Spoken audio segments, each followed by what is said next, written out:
Hello and welcome to the Christian Gamer channel, a channel where I share my insights from my personal Bible study.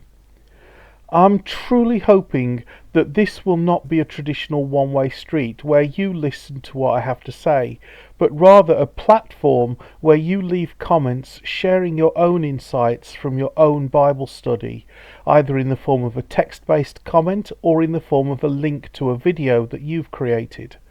I would like to stress that I am not a professional preacher, nor am I any kind of prophet or apostle or in any way more qualified to interpret the Bible than anyone else. These opinions are just my own views, and you are not only welcome to add your own views, but you are actively encouraged to do so.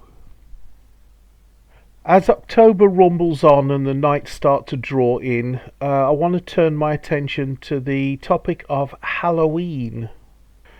I want to do a brief history of how we got to the Halloween that we have today, along with a Bible study on Halloween and a Christian's response to Halloween. Some Neolithic passage tombs in Great Britain and Ireland, for example the Mound of the Hostages at the Hill of Tara in County Meath, Ireland, are aligned with the sunrise at the time of Samhain, that's the 31st of October, suggesting the festival, or something very similar, predates even written history. In a world without refrigeration or globalization, celebrations like these were a matter of life and death, basically a matter of whether or not a community will survive the winter. This is why religions all over the world have start and or end of harvest and or midwinter festivals, where the abundance of food gathered at harvest time is consumed in order to fatten people and livestock to get them through the winter. Also why all the weak livestock are slaughtered and consumed so that there is more food available for the strong livestock to survive. Any food that could not be consumed would be preserved through jamming, smoking, drying or salting. Now the four major pagan festivals celebrated by the ancient Celts and revived by groups like the Neo-Pagans celebrate the agricultural seasons. They're roughly evenly distributed around the year, celebrated at the turning of the seasons, the most important of the four being Samhain, marking the end of the harvest period and the beginning of winter. It is believed that at this time the veil between the living and the dead is at its weakest and most porous, and it is possible to communicate with the deceased. Bonfires are lit and great quantities of food are consumed to fatten up for the lean months ahead. A tradition of holding grand feasts at the start of winter or the end of the harvest, often accompanied by fires, celebrations, the culling of livestock and the honouring of the dead, is observed in many religions rooted in regions with four distinct seasons, particularly where winters are long and harsh. A common motif across these traditions is the cycle of death and rebirth, instilling hope at the onset of winter that spring will eventually return. The widespread practice of feasting was neither divinely ordained nor a case of naive imitation. It was, quite literally, a matter of survival. The abundance from the harvest had to be consumed before it spoiled. People needed to fatten up in preparation for the lean months ahead, and weak or sick livestock were culled to conserve resources for the stronger animals, increasing their chances of survival during the winter. It's no surprise then that cultures across the globe adopted such strategies to endure the coldest and most perilous time of the year. And I have no idea how to pronounce Caelan Gaith, which is Welsh. Perhaps some Welsh person could explain how that is pronounced. I am sorry about that. That's celebrated on October 31st and November the 1st. It's the ancient Britons version of Samhain. The Norse Germanic people had winter nights, again I cannot pronounce, Vetmeta, a Norse festival held in late October, marking the start of winter and the end of the harvest. It honoured the ancestors and the fertility gods, especially Freya. Sacrifices and feasting were common. The Roman festival of Consualia, dedicated to Consus, the god of grain storage, involved horse races and offerings at the end of the harvest. And the Greek celebration Thesmophoria, held in autumn, was a fertility festival for women honouring Demeter and Persephone. It symbolized the agricultural cycle and the descent into winter, with rituals focused on rebirth and renewal. Now, such practices are not observed so strongly in cultures that are more tropical or equatorial. In ancient Egypt, for example, the inundation was the annual flooding of the Nile River, which brought nourishment to the soil. The pharaoh was considered a god king who was responsible for ensuring the inundation and therefore a good harvest. Ancient Egyptian religions then did not revolve around 4 seasons but around the annual inundation. Wepet Renpet festival was a movable festival around the inundation, commemorating the death and rebirth of Osiris, marking both the end of the old year and the start of the new. The Wag festival, shortly after Wepet Renpet, was held to honour the dead. Wag and Thoth festival, on the 18th day of the new year, combined the Wag festival and the birth of Thoth. And Tek festival, the festival of drunkenness in mid-August, was dedicated to Hathor, the goddess of drunkenness.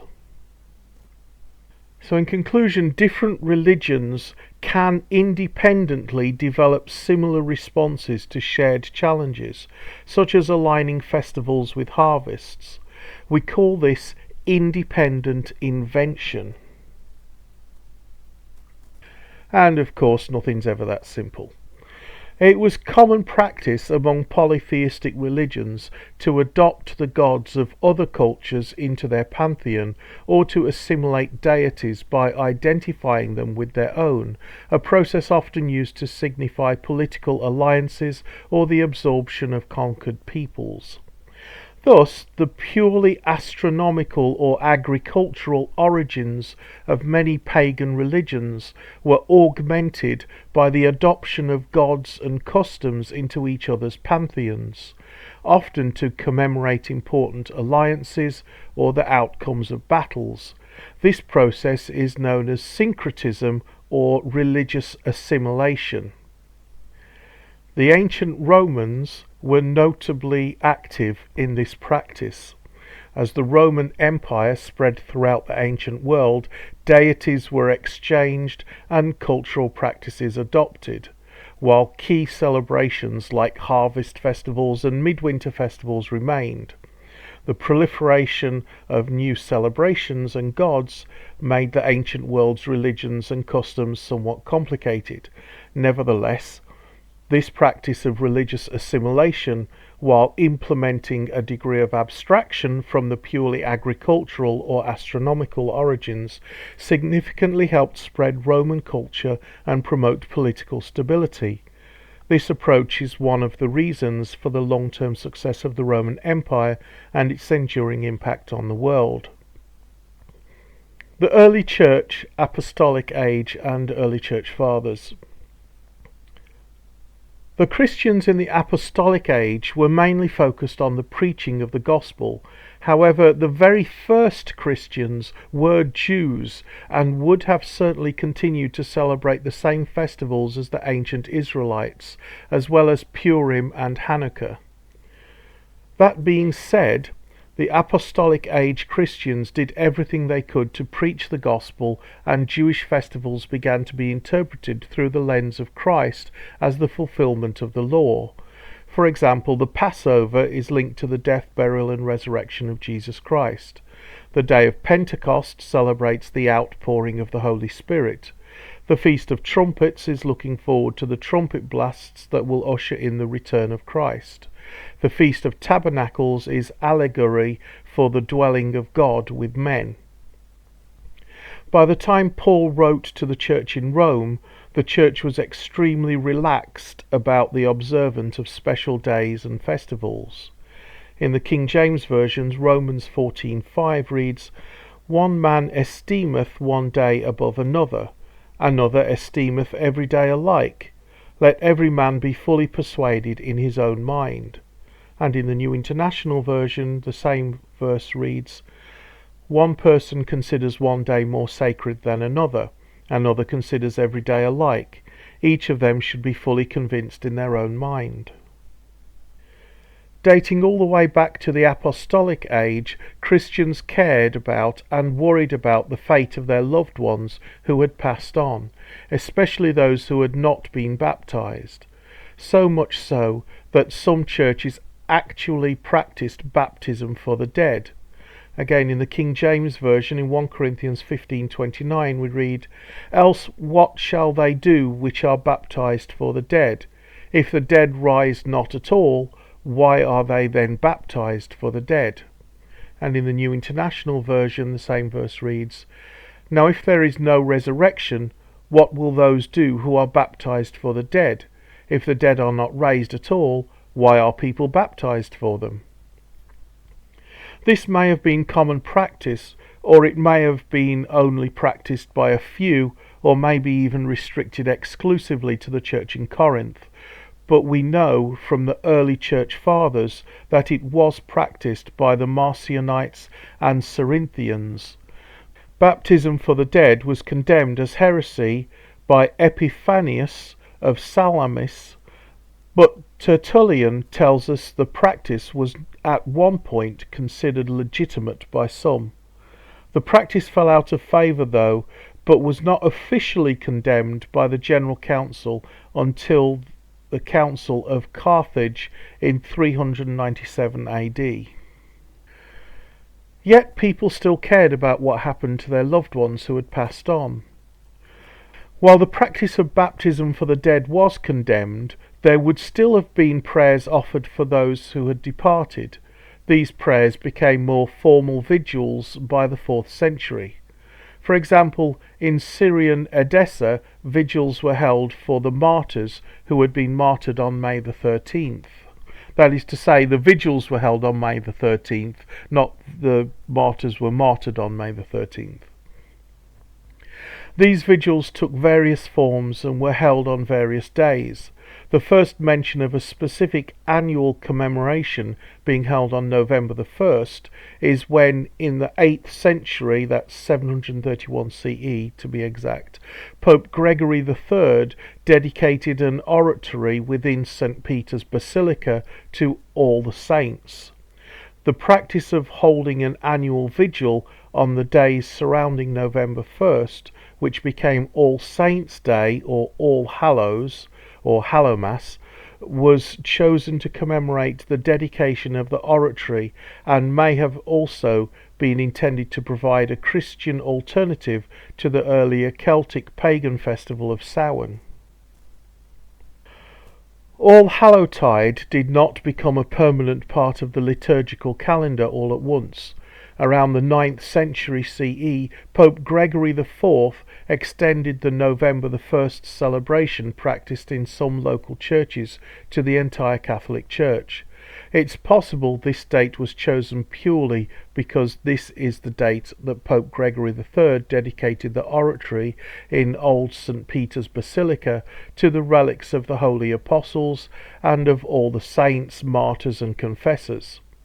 However, it is also widely believed this date was chosen to help supplant the pre-existing Celtic pagan observance of Samhain, a practice known as competitive scheduling. Then, in 998 CE, a date strongly associated with the monastic decree, Saint Odilo of Cluny introduced a commemoration of all the departed believers, on November the 2nd. Thus, All Souls' Day was established.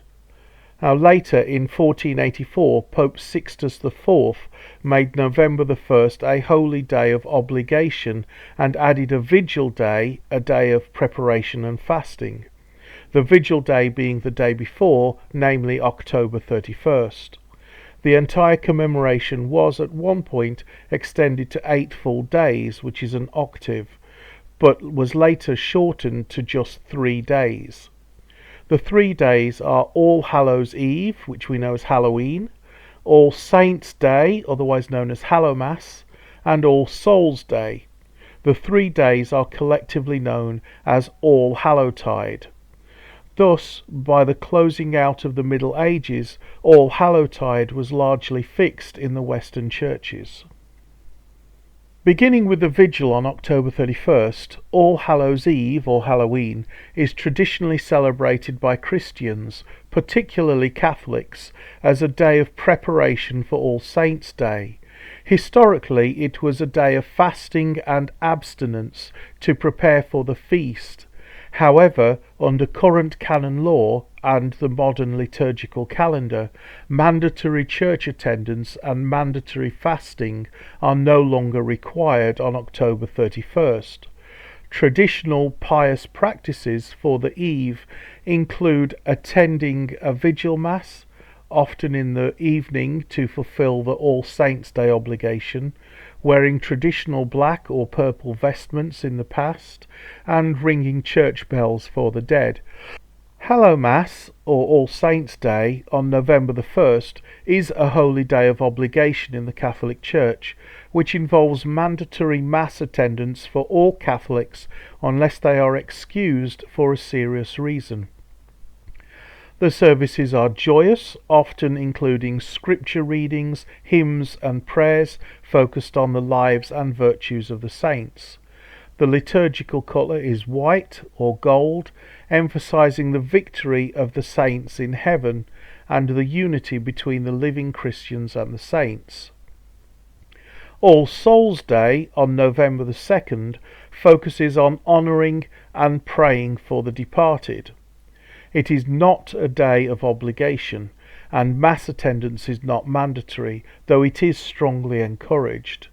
Parishioners will sometimes write names of deceased loved ones in a book of remembrance to be prayed for throughout November. Also common are the lighting of candles and the visiting of cemeteries, where families clean and decorate graves with flowers, candles and sometimes food. During All Hallowtide, some cultures still bake soul cakes, which are traditionally given to children or the poor in exchange for prayers for the dead, a practice known as souling. This is widely considered to be one of the origins of the secular practice of trick-or-treating. Now, Samhain was an ancient Celtic festival marking the end of the harvest season and the beginning of winter, the darker half of the year, celebrated primarily in Ireland, Scotland and the Isle of Man. It traditionally took place on the evening of October 31st through November the 1st. The core belief of Samhain was that the veil between the world of the living and the other world, home to the spirits of the dead and supernatural beings, was at its thinnest, allowing spirits to pass through. This pivotal transition meant that 2 key activities defined the celebration: honouring the ancestors who were invited back to the family hearth, and warding off or appeasing malevolent or mischievous spirits and fairies. Communal bonfires were lit on hilltops, often after extinguishing and relighting all household fires from the sacred communal flame, to symbolise the sun's return, provide protection, and perform cleansing rituals, sometimes involving livestock. Many of Samhain's protective and community-based customs directly parallel modern Halloween traditions. The practice of dressing up to confuse and or ward off the spirits evolved into 2 distinct but related customs: mumming and guising. Mumming involved groups of costumed people, often adults, who went from house to house performing short plays, songs, or recitations, typically in exchange for food, drink, or hospitality. Guising, particularly prevalent in Scotland and Ireland, involved children or adults wearing disguises, sometimes simple masks or soot on the face, or even turning clothing inside out to collect food offerings or treats. Both customs were rooted in the idea of either impersonating the wandering spirits or simply masking one's identity to avoid harm from them. The clearest link between these Samhain customs and modern Halloween is trick-or-treating. Guising, with its exchange of a performance for a treat or offering of food, is widely considered the direct forerunner of today's practice. Similarly, the tradition of leaving food and drink out to appease the roaming spirits, or a place set at the table for departed ancestors, transformed over time into the act of giving out candy to costumed visitors. Other enduring parallels include the use of lanterns, originally carved from turnips or beets to ward off evil spirits, and now represented by the pumpkin jack-o'-lantern, and games like apple bobbing, which stems from Samhain-era divination rituals used to foretell the future, especially regarding marriage or death. So who copied whom? In 1 Corinthians 9:20-22 we read in the King James Version, "And unto the Jews I became as a Jew, that I might gain the Jews. To them that are under the law, as under the law, that I might gain them that are under the law. To them that are without law, as without law, being not without law to God, but under the law to Christ, that I might gain them that are without law. To the weak became I as weak, that I might gain the weak. I am made all things to all men, that I might by all means save some." And in the New International Version, "To the Jews I become like a Jew, to win the Jews. To those under the law I become like one under the law, though I myself am not under the law, so as to win those under the law.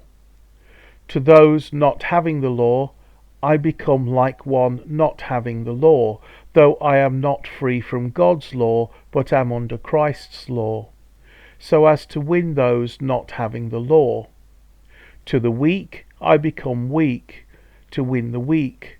I have become all things to all people, so that by all possible means I might save some."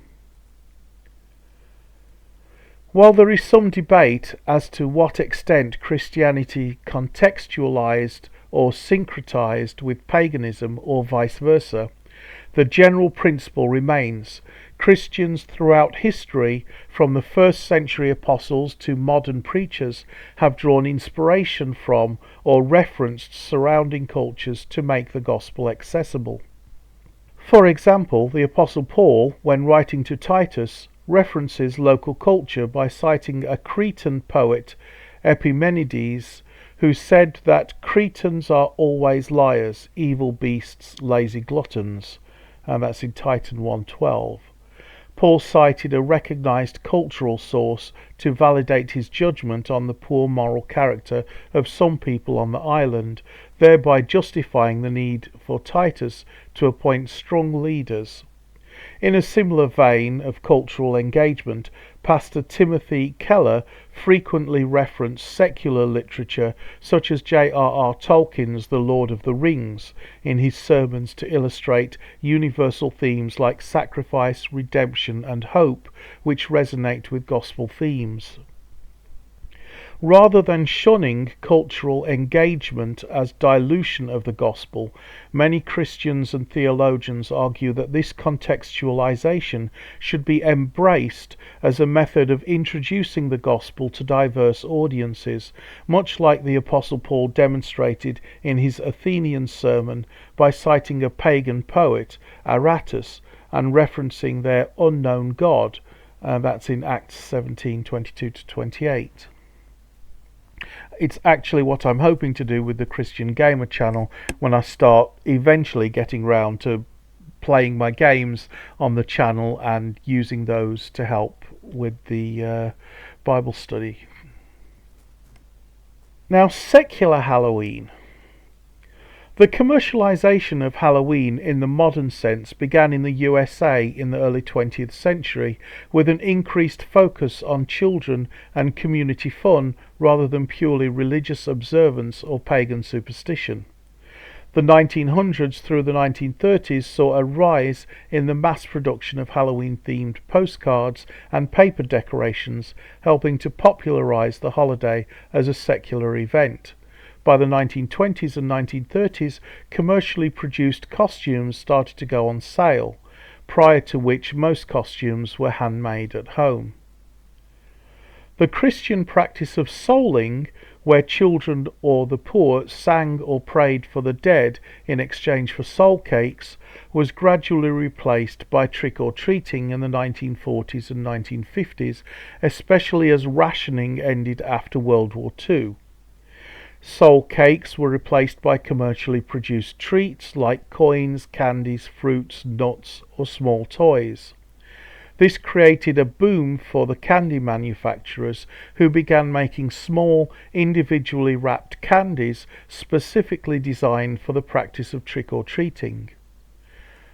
Over the latter half of the 20th century, the mass marketing of Halloween merchandise has skyrocketed and, due to the influence of American TV shows and culture, has been exported to other countries, notably the UK and Ireland.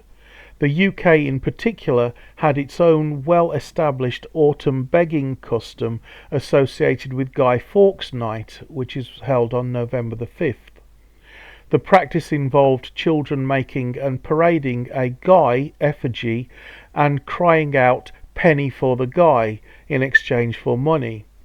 Over the last few decades, the American tradition of trick-or-treating has largely replaced the British tradition of begging for the Guy, while the November the 5th celebration focuses entirely on bonfire parties and fireworks. Drawing on both Christian and pre-Christian pagan practices, the tradition of costumes portraying themes like death, decay, monsters and skeletons has two primary interlinked origins.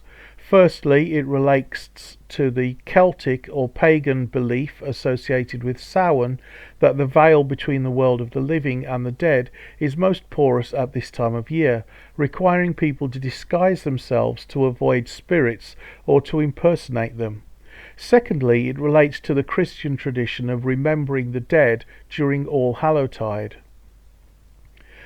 While dressing up as skeletons can trace its origins to the ancient Celtic festival of Samhain and the concept of the boundary between the living and the dead weakening, the tradition of dressing up as witches with ugly faces, hooked noses and pointed hats owes its origins to the witch trials of the 16th to 18th centuries and possibly to anti-Semitic caricatures in Europe. This distinctive look was later cemented in popular culture by the 1939 film The Wizard of Oz. The purpose of depicting the witch as an ugly hag is thought to have served the dual purpose of ridiculing and opposing a conflated idea of witchcraft and paganism, and also upholding the ancient cautionary function of folk tales like Hansel and Gretel, by warning children about the danger of temptation by malicious strangers. The mass sale of candy owes its origins directly to the Christian practice of souling, where small baked goods or soul cakes were given in exchange for prayers for the dead. As souling evolved into secular trick-or-treating in the mid-20th century, the soul cakes and traditional food were replaced by commercially produced candy and coins. That being said, I would point out that there was something similar going on in paganism, but it wasn't quite as pronounced. Beginning in the 1930s to 1950s, the practice of dressing up was extended to include non-scary costumes such as Marvel or DC superheroes and Disney princesses, drawing on popular culture rather than religious themes. Today, Halloween is widely considered the second largest commercial holiday after Christmas, particularly in the United States. Shops now stock both Halloween and Christmas paraphernalia increasingly early, sometimes as early as late August or the beginning of September, as they compete to capture the holiday spending. So our conclusion from history: both Samhain and Halloween share common themes, namely honouring the dead, providing food, and bringing the community together. The way they go about it, however, is very different. The modern holiday, Halloween, draws on both pagan and Christian origins, and there is some overlap between the two, sometimes due to independent invention, and sometimes due to syncretism, contextualization, or competitive scheduling. So is it sinful to celebrate Halloween?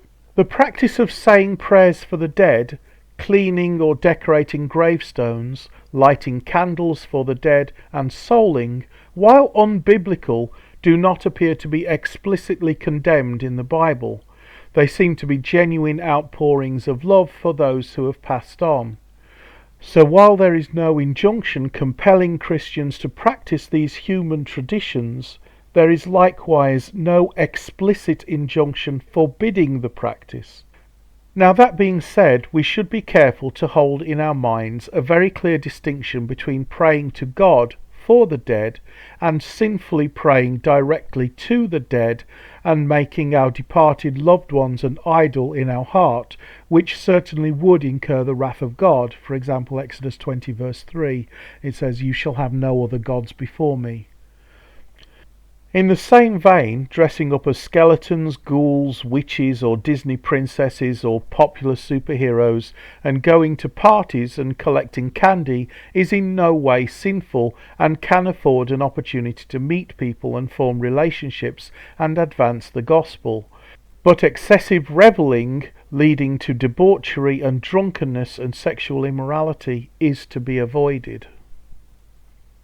While it is true that the secularization of Halloween is a deviation from its original purpose both within the church and within pagan cultures, it is the Christian thing to embrace cultural norms where they are not explicitly forbidden and use them as a teaching opportunity to spread the gospel.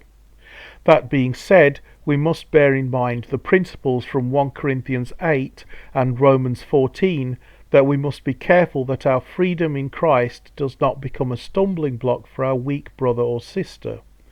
If someone's conscience is telling them that a perfectly harmless practice is sinful, then to that weak brother or sister it is sinful. And now for a short Bible study on Halloween.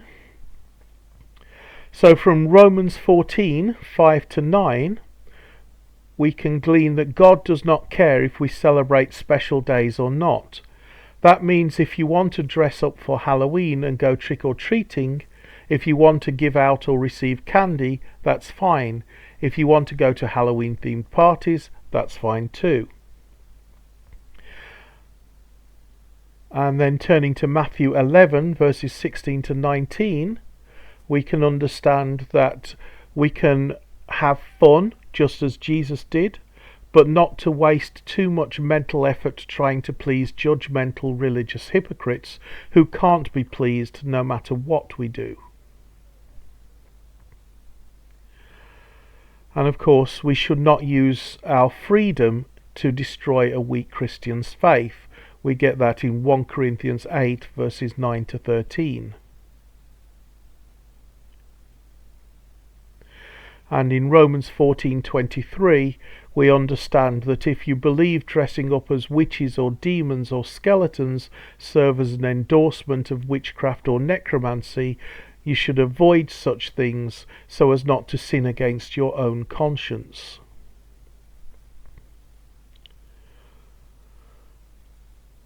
Furthermore, we should not rebel against religious hypocrites if they are your leaders in the church and they tell you to abstain from the festivities for the sake of Christian unity. Submit to their authority.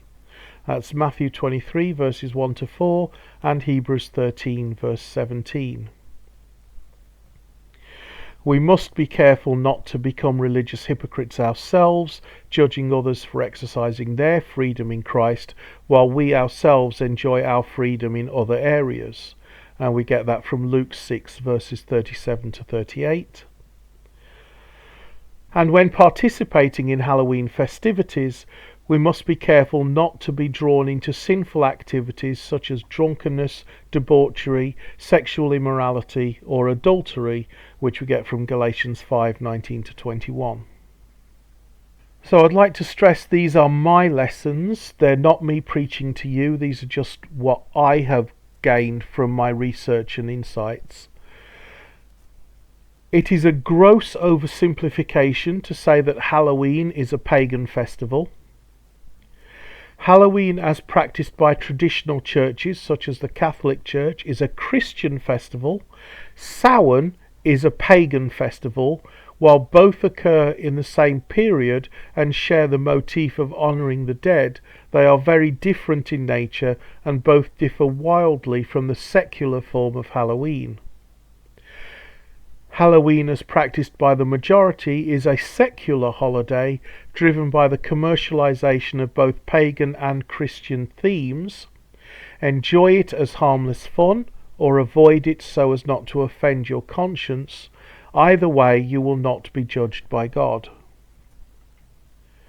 And I want to conclude this video with a final warning. If you are a parent and want your children to enjoy trick-or-treating, please go with them. All year round we teach children about stranger danger and tell them not to take candy from strangers. Do not undermine that message by sending children to the house of people you don't know when they are unaccompanied by responsible adults. Okay, I hope that video was helpful. Please leave your comments and show me your insights so that we can learn from each other. And I will see you in the next video.